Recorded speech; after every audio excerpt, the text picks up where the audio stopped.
acerca de nuestro Señor Jesucristo.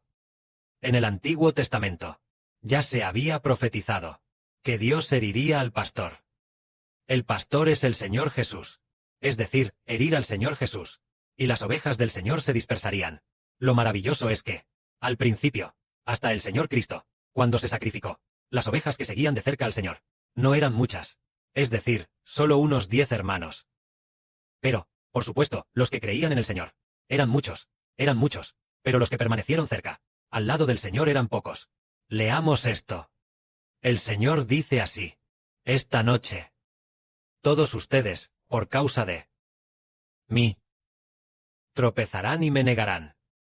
Porque escrito está: heriré al pastor, y las ovejas se dispersarán.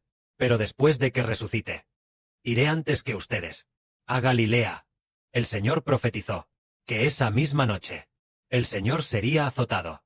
Originalmente, ¿quién lo azotaría? Sería Dios quien lo azotaría, diciendo: heriré al pastor, y las ovejas se dispersarán. Es decir, el Padre Celestial, a través de Pilato y de los judíos, atacaría al Señor Jesús. Porque el Señor Jesucristo es el pastor. Las ovejas del Señor Jesucristo, además de aquellos apóstoles, también incluyen a las de esta era. Millones y millones de personas. Todas son ovejas del Señor.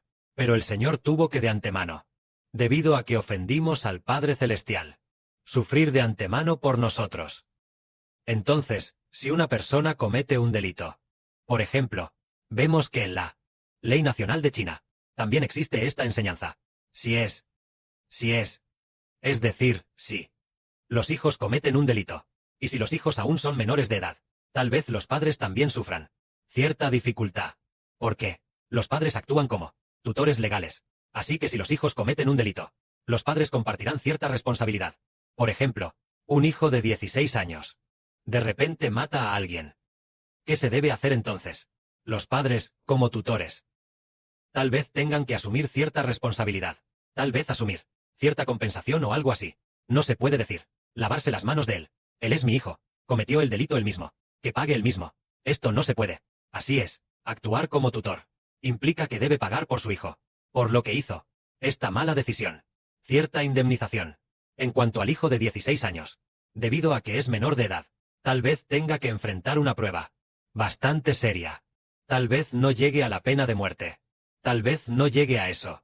Pero los padres deben asumir la responsabilidad. El hermano Heber, al contar esto, quiere explicar una cosa.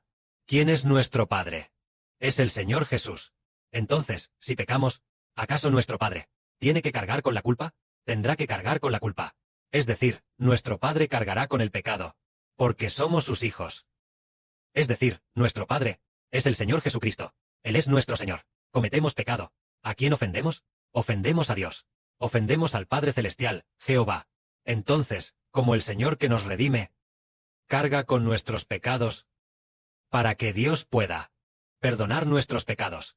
Por eso, el Señor se convierte en nuestro chivo expiatorio. Y eso precisamente cumple lo que Dios dijo: heriré al pastor, y las ovejas se dispersarán. Es decir, el Padre Celestial herirá al pastor, herirá al Señor Jesús. El Señor es el pastor. Entonces, ¿por qué lo hiere? ¿Es porque el pastor cometió pecado? No, es por las ovejas. Las ovejas del pastor habían abandonado a Dios. Se habían rebelado contra Dios, y ofendieron a Dios. Por eso el pastor debe cargar con el pecado. Es por esta razón. Por ejemplo, el director de una escuela. Si de repente los estudiantes tienen una pelea, y entonces, después de la pelea, y luego, de repente en medio de la pelea, 2 estudiantes mueren en la pelea. Entonces, aunque este director no fue quien peleó, pero fueron los estudiantes de la escuela quienes pelearon, ¿debe el director asumir la responsabilidad? Debe asumirla. Este director podría ser destituido, tal vez ir a prisión por medio año. Destituido, sancionado con degradación, porque hubo una mala gestión. Por la misma razón, todos nosotros, los hijos, ofendemos a Dios. Y nuestro Padre Celestial, Jehová, hace que, como si fuera el director, el Señor Jesucristo, cargue con nuestros pecados. Por lo tanto, el Señor debe ser atacado por Dios, lo que significa ser azotado por Dios.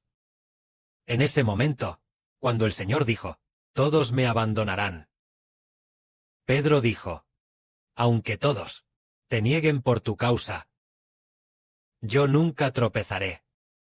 Nunca te negaré. Es decir, Pedro dijo, que definitivamente no tropezaría, que definitivamente no dejaría al Señor. Aunque todos dejen al Señor, yo no lo dejaré. Incluso si encuentro dificultades, no estaré dispuesto a dejar al Señor. Pero el Señor le dijo a Pedro: Simón, Simón, Satanás ha pedido teneros, para zarandearos, como a trigo. Pero yo he rogado por ti, para que tu fe no falle. Y tú, una vez vuelto, confirma a tus hermanos.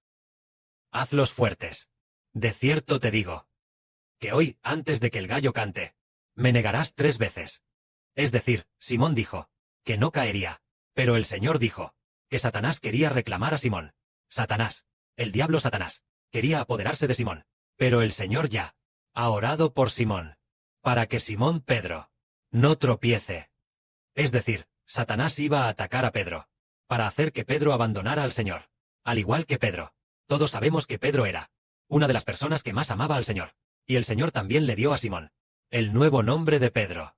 Pedro significa una roca muy firme. El significado de roca, es decir, que cree firmemente en el Señor, como una roca, que no se conmoverá. Tan firme como una roca, imposible de conmover de ninguna manera, que nunca dejará al Señor. Eso es ser llamado Pedro. Llamado firme como una roca.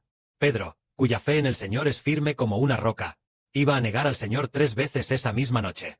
El ataque de Satanás. Entonces, ¿por qué 3 veces? Negar al Señor 3 veces. Para mostrar que casi iba a abandonar al Señor. Como dijo una vez el hermano Heber. Aunque Pedro era firme como una roca. Muy firme hacia el Señor. Pero cuando el Señor aún no había sido crucificado, antes de la redención, ¿pertenecía Pedro al control del Señor? No. Aunque siempre siguió al Señor. Y lo amaba mucho. Pero desde la perspectiva de la ley. Mirándolo desde la perspectiva de la ley. Pedro aún no había sido redimido. Cuando el Señor Cristo aún no había sacrificado su vida. El espíritu de Pedro no pertenecía al control del Señor Jesucristo. Y también los que estaban con Pedro, ese grupo de hermanos, ese grupo de apóstoles, ellos tampoco pertenecían al control del Señor Jesús, dado que el Señor aún no había pagado el rescate para comprar a Pedro. ¿Con qué lo compró? Lo compró con la sangre derramada del Señor. Compró a Pedro y también a Juan, y también a nosotros, hermanos y hermanas, cuando el Señor aún no había ofrecido su sangre derramada como rescate ante Dios.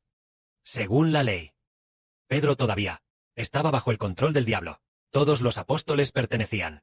Aún no pertenecían al nombre del Señor. Por supuesto que amaban al Señor, pero sus espíritus aún no estaban bajo el control del Señor, hasta que el Señor Cristo fue crucificado y derramó su sangre para redimir a las personas y hacerlas suyas. Pedro es como si hubiera sido comprado por el Señor Cristo para pertenecer al nombre del Señor. Pero antes de que el Señor Jesús fuera crucificado, Pedro aún no había sido comprado y todavía estaba bajo el poder de Satanás. Por lo tanto, Pedro negó al Señor 3 veces. Por esta razón. Entonces, ¿y los otros apóstoles? Todos abandonaron al Señor uno tras otro. Solo que Pedro se enfrentó a una prueba y a una tentación. Cuando los otros apóstoles enfrentan pruebas, enfrentan tentaciones, ¿acaso no sería casi lo mismo que con Pedro? ¿Cómo lo siente Heber en su espíritu? Incluso si los otros apóstoles, cuando enfrentan tentaciones, probablemente también serían como Pedro, o incluso peor que Pedro. ¿Por qué razón? Porque el Señor aún no había derramado su sangre, aún no había redimido a los apóstoles, para que le pertenecieran. Por lo tanto, aunque los apóstoles amaban al Señor, sin embargo, desde la perspectiva de la ley, todavía estaban bajo el poder de Satanás. Pero cuando el Señor derramó su sangre, después de eso, ya fuera Pedro, o todos los demás, todos fueron redimidos, bajo el nombre del Señor. Por eso ellos ya no dejarían al Señor. De esta manera, entendemos que el Señor debía derramar su sangre. Al derramar su sangre, las personas pasan a pertenecer al Señor. Entonces, añadamos algo más. El hermano Heber dijo hace un momento que si un estudiante comete un delito, entonces el director debe asumir la culpa. Esta es la ley del mundo, ¿verdad? Entonces, o por decirlo así, si los hijos pecan, tal vez los parents también tengan cierta responsabilidad. Así es como funciona. Pero ahora, por ejemplo, nosotros, los hermanos y hermanas de ahora, ¿estamos bajo el control de este mundo? Ya no. Entonces, ¿pertenecemos a nuestros hijos? Tampoco, porque ya hemos muerto, bautizados en Cristo, Ya hemos muerto. Ya no pertenecemos a este mundo. Pertenecemos al Señor. Entonces, si nuestros hijos cometen todo tipo de pecados, desde la perspectiva de Dios, nosotros pertenecemos al Señor Jesús que nos redimió. Ya no estamos bajo el control de los hijos, ni bajo el control de los padres. Incluso si todo lo suyo es juzgado por la gente del mundo, nosotros debemos dejar todo a un lado para predicar el Evangelio del Señor. Por ejemplo, pongamos un ejemplo, por ejemplo, nuestra hermana Ruth, por supuesto, aunque ella ya es de edad avanzada, sin embargo, ella sigue siendo de un hijo, su tutora. Entonces, según la ley, según las leyes del país, es así. Pero, desde que nuestra hermana murió al ser bautizada, ella ya no es la antigua hermana Peng Minghua. Ella ya se ha convertido en una hija de la casa de Israel, bajo el nombre de Dios y del Señor. Es decir, la hermana Ruth. De este modo, la hermana puede estar tranquila. Con respecto a todo lo que pase después de su muerte, ya no estará bajo su control, porque la hermana ya pertenece a Cristo el Señor. Se ha entregado por completo al Señor, y solo debe predicar el Evangelio del Señor. O por ejemplo, un hermano nuestro, por ejemplo, nuestro hermano José, según las leyes del país, debería regresar a casa, para cuidar a sus padres, y cosas por el estilo, o asumir las responsabilidades familiares, y demás. Pero, ahora, él ya no es el mismo de antes. Ya no es el hermano Uyong-jun de antes. Ahora es el hermano José. ¿Bajo la autoridad de quién está?